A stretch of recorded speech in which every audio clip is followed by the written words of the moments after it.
Guys, I did not want to do this shit. I didn't want to talk about this because Supergirl already has a bad rep. Supergirl has already been getting scrutinized over the internet, over everybody for like the past month ever since it came out. And to be honest, it's gotten worse. Now that Spider-Man is out, now everybody's looking at James Gunn and DC like, all right, like what the fuck are you guys doing? Right? Like Supergirl has had millions, hundreds of millions of dollars poured into it, and it's not even better than Obsession, like a movie that has a tenth of that budget. Now I know it's a whole different type of movie, but it doesn't cost that much to make a good story, and they literally had the blueprint to make one, and they just decide to do their own fucking thing. I didn't want to talk about Supergirl because like the film already, I like Supergirl, I like DC, I didn't want to just add more fuel to the fire, but like there's been so much bullshit coming out from DC, it just keeps getting worse. I was gonna make a video about James Gunn and the state of the DCU, and just like it's just been disappointing to me, and it keeps getting worse and worse and worse. And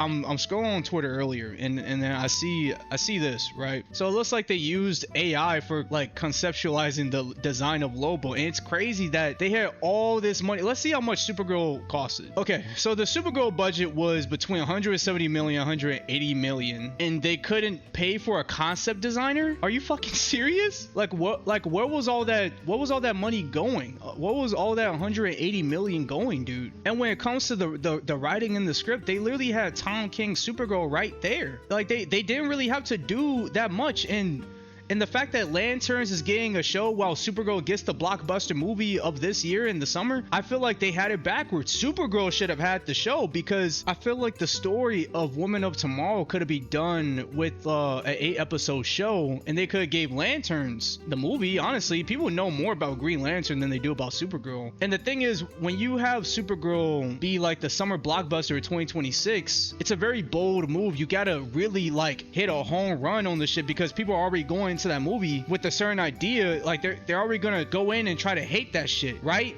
You gotta come in with a good impression, and good impressions are important, guys. There's a lot of things people are getting wrong about this movie. I see a lot of people are saying like, fuck you guys for letting this movie fail, fuck you guys for hating on this movie and criticizing it and stuff. Like, one, people are gonna criticize it. That's just something that just comes with movies. Two, Supergirl hasn't had a movie since fucking, what was the last one that came out? The last one came out in 1984. It's been 40 years since the last Supergirl film. If you're coming out with a new one and you don't want it to be ass, you gotta have it be like fantastic. You gotta have it be outstanding. And the people that go to movie theaters now, these movie ticket prices are fucking expensive, bro. So at the AMC in my city, I gotta pay like $18.99, bro, just for me, for an adult pass. Now if I'm going with somebody else with tax, I'm spending $40 for a movie.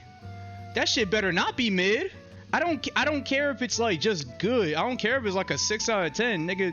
If I'm paying over $40 and don't let me get snacks, that's even more money. So I'm spending really like $50-$60 for some mid-ass shit. What the fuck are we doing, dude? And while Spider-Man's over there making $2 billion, like Waller got canceled, Waller just got canceled, Paradise Lost got canceled, a Catwoman show got rejected. How many of you people would have paid to see like a Catwoman TV show or Poison Ivy TV show on HBO? That would have been cool. All of Matt Reeves' Crime Saga stuff. Oh, that's my food. All of Matt Reeves' Crime Saga stuff got canceled, so he can't do his shit. Batman got delayed. We don't even know what the fuck DCU Batman is supposed to look like. We don't even got him. Peacemaker season 2 lost 40% viewers. I didn't know that. Nobody knows who Creature Commandos are. The only person who cares about Creature Commandos is this guy. Nobody knows who that like. And the fact that this person, and I'm sure she's a nice lady. I'm very sure she's a nice lady. They were so excited for this script that they gave her Teen Titans and Wonder Woman, and I don't trust her, bro. Like honestly, the best Supergirl movie in my opinion was this one, Superman Batman Apocalypse. And this really, of course it was about Batman and Superman, like they had a big role in the movie, but it really showed a spotlight when it came to Supergirl. She played a big role in the movie, and there was a huge focus on her. And it showed like the rough attitude of Supergirl, and when it came to her throwing hands with Darkseid, he had a tougher time with her because she doesn't hold back as much. She has like a more, she kind of digs deep when she fights unlike Superman. You know what I'm saying? Like, I don't know if any of you watch UFC, but you got those guys who are very technical, like those who are very like very simple when they fight and stuff like that. You got those guys, they just like to slug it out. Supergirl is one of those people where I didn't really see that in her movie. I felt like Superman had the more violent scenes, to be honest with you. I feel like Superman is more of a fucking slugger. I feel like he's more of a scrapper in the DCU than Supergirl is.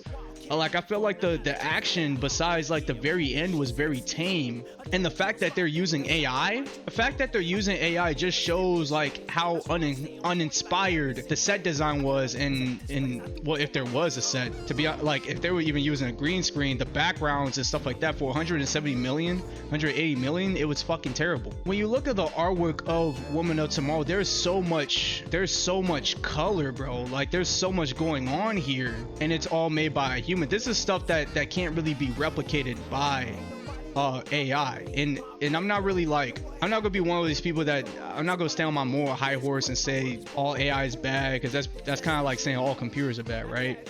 And I'm not gonna say that when I get a fucking Twitter account. YouTube is ran by Google, is also ran by AI, so I would be kind of I don't know, I feel like I would be kind of a hypocrite if I just try to like play the moral game, you know what I'm saying, and say that all AI is bad or whatever the fuck, then I hate all AI, you know what I'm saying? That we kind of all use it, right? So it would just be weird for me to say it. Yeah, I just think it's very disappointing from DC. I don't know what their plan is. Hopefully they're canceling all these shows to focus more on quality works. Like, I've seen it with the Wonder Woman game, I've seen it with like the Batman Beyond movie that they could have had. I don't know what's going on. I think it's mainly Warner Brothers, because they've been dropping the ball on a lot of things this decade, and I don't, it's just very disappointing, dude. And I'm hoping that Marvel gets some competition, because DC ain't really doing it. I was hoping The Boys would have been that. The Boys sucks.